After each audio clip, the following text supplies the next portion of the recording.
Tentu saya telah mencipta sebuah lagu cinta untuk Anda yang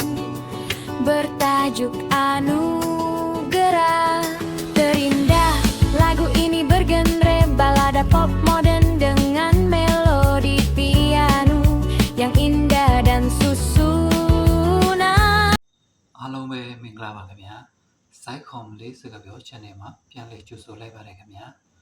အခုဒီဗီဒီယိုမှာတော့ဆေးဝါးနဲ့သက်ဆိုင်တဲ့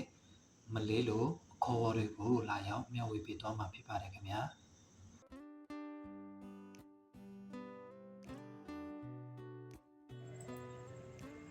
ဆေးပြားကိုမလေးလို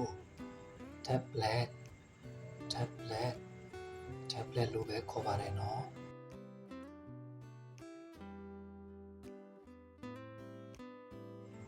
ဆေးအတောင်ကိုကြတော့ capsule လို့ခေါ်ပါတယ်အင်္ဂလိပ်စကားလုံး capsule နဲ့တူတူဖြစ်ပါတယ်ဆေးအရည်ကို syrup လို့ခေါ်ပါတယ်ထိုးဆေးကိုကြတော့ စွန်တီကန်လို့ခေါ်ပါတယ်လိမ်းဆေးကို cream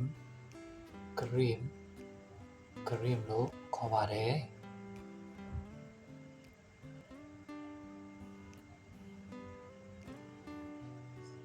ဆေးအစီကိုစာလပ်လို့ခေါ်ပါတယ်နောက်ပြီးတော့ gel လိမ်းဆေးကိုကြတော့ gel လို့ပဲခေါ်ပါတယ်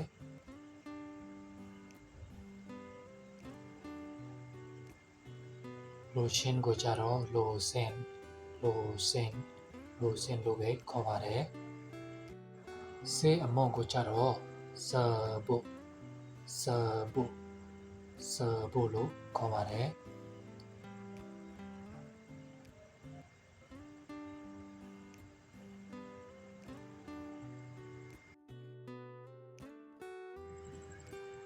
နောက်ပြီးတော့ဆေးအမုန့်ကိုအလုံးလေးတွေပြန်လုပ်ထားတဲ့ဟာကိုဘူတီရန်လို့ခေါ်ပါတယ်မျက်စင်းခတ်တဲ့ဆေးကို titis mata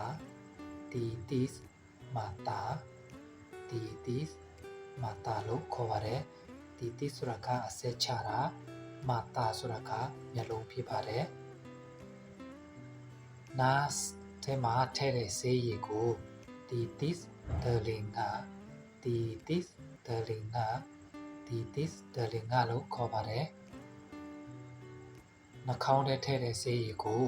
titis hidung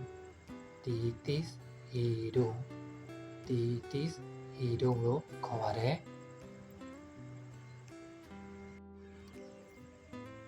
နှာခေါင်းထဲမှာဖြန်းတဲ့ဆေးရည်ကို samburan hidung လို့ခေါ်ပါတယ်ပါးစပ်ထဲကိုဖြန်းတဲ့ဆေးရည်ကို saburan mulut လို့ခေါ်ပါတယ်ရှူဆေးကို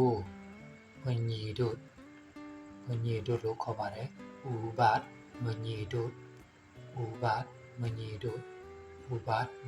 လို့ခေါ်ပါတယ်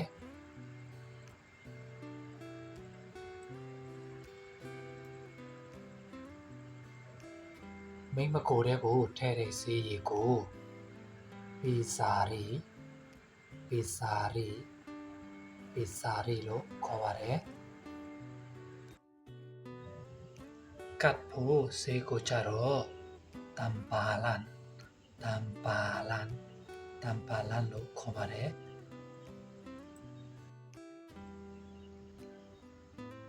ဆေးကတ်တဲ့ပလစတာကိုကြတော့ plaster ubat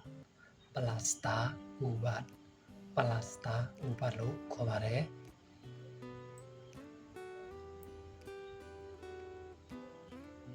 ဆေးဖြော်ရည်ကိုလာရူတန်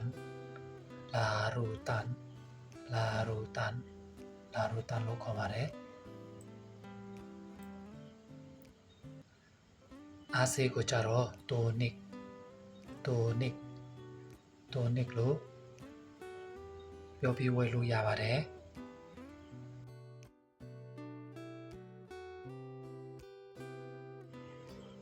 ဝါးစားတဲ့ဆေးပြားကိုကူညာတက်ဘလက်လို့ခေါ်ပါတယ်ဥပမာအစာချေဆေးလိုမျိုးဆေးပြားမျိုးကိုကူညာတက်ဘလက်လို့ခေါ်လို့ရပါတယ်ကူညာဆိုတာကဝါးစားတာတက်ဘလက်ဆိုတာကဆေးပြားကူညာတက်ဘလက်ဆိုတော့ဝါးစားတဲ့ဆေးပြားလို့ခေါ်ပါတယ်ရေနဲ့ဖြော်ရတဲ့ဆေးပြားကိုကြတော့ tablet effervescent လို့ပြောပြီးဝယ်လို့ရပါတယ်ရှားအောင်မှာထားပြီးတော့ငုံရတဲ့ငုံဆေးကို tablet sublingual လို့ခေါ်ပါတယ်ဆေးတောင်းအမာကို capsule keras လို့ခေါ်ပါတယ် capsule ဆိုတာကဆေးတောင်း keras ဆိုတာကမာတာ capsule keras ဆေးတောင်းအမာလို့ပြောတာဖြစ်ပါတယ်ဆေးတောင်းအပျော့ကို capsule lembut လို့ခေါ်ပါတယ် capsule ဆိုတာကဆေးတောင်း lembut ဆိုတာကပြောတာကိုပြောတာပါ capsule lembut ဆိုတော့ဆေးတောင်းအပျော့ဆေးတောင်းအချောလို့ပြောတာဖြစ်ပါတယ်ထိုးဆေးပလင်းကိုကြတော့ vial လို့ခေါ်ပါတယ်သွေးကြောထဲမှာထိုးထည့်တဲ့ဆေးရည်ကို sechal IV လို့ခေါ်ပါတယ်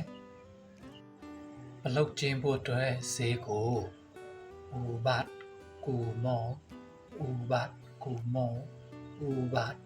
လို့ခေါ်ပါတယ်လက်ချောင်းကိုကျင်းတဲ့ဆေးကို ubat gagal လို့ခေါ်ပါတယ်ဆေးကောင်းရှော်ရည်ကို shampoo ber ubat လို့ပြောပြီးဝယ်လို့ရပါတယ်နောက်ပြီးတော့ဆေးဆပ်ပြာကို sabun ber ubat လို့ခေါ်ပါတယ် sabun ဆိုတာဆပ်ပြာ ber ubat ဆိုတာကဆေးဝါ sabun ber ubat ဆိုတော့ဆေးဆပ်ပြာလို့အဓိပ္ပာယ်ရပါတယ်အကျော်တွေပါလိမ့်တဲ့ဆေးကို balsam လို့ခေါ်ပါတယ်နောက်ပြီးတော့အကျော်တွေလိမ့်တဲ့ဆေးရည်ကို liniment ဆိုပြီးတော့ပြောပြီးဝယ်လို့ရပါတယ်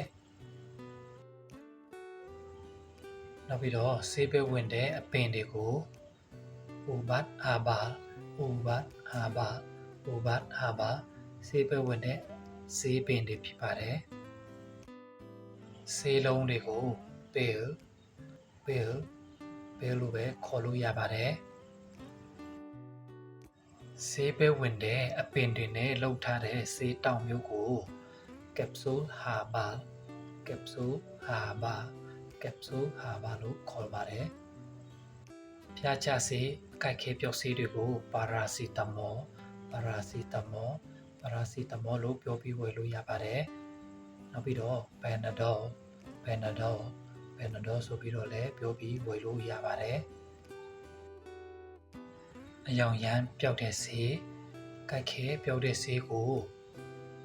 ibuprofen လို့ပြောပြီးဝယ်လို့ရပါတယ်